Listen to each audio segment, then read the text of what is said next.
The machine zigzag seam edge is another one of the seam finishes that secures the edge of the fabric so that it does not ravel. The machine must do a zigzag stitch. The machines that you are working on page 38 give the instruction in the manual of how to set the machine for the zigzag stitch. And you will want to practice what width of zigzag is best for your fabric type. The zigzag can go from a very large stitch to a very small stitch, and your goal is to leave your fabric flat. So if it's pulling up too much of the fabric as it swings, the needle swings back and forth, that means that you need to readjust the swing width of the zigzag. And so you will want to go to page 38 of the machine manual and study the settings before you start to stitch. Practice several rows of zigzag stitching before you actually do the one for your sample. You will again start with your standard 5/8 of an inch seam.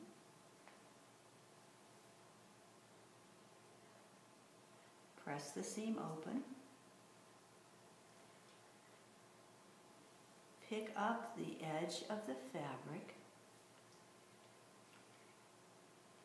so that it is one layer of fabric against the bed of the machine.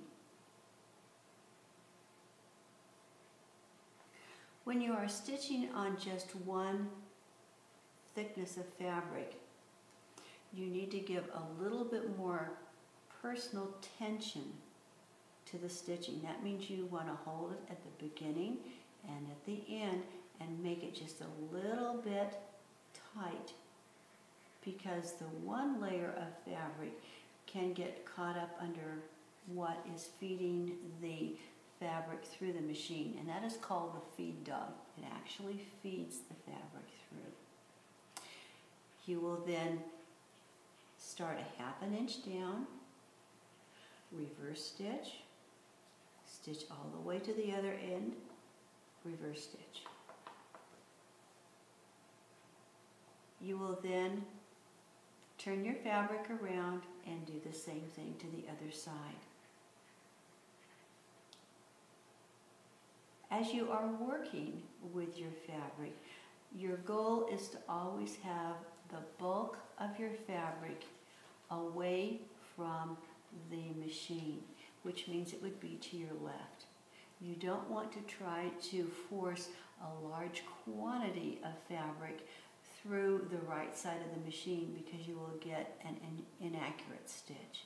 And so you always want to have the bulk of your fabric to the left. Now that's not critical on your samples because you're not working with a lot of fabric. But if you're working on a dress that might have multiple yards of fabric in the skirt, then all of that bulk can become an issue.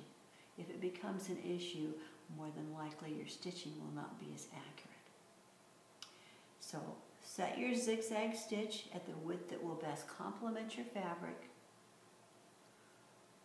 Top to bottom, reverse stitch, cut your threads off, bottom to top, cut your threads off, and your zigzag sample is completed.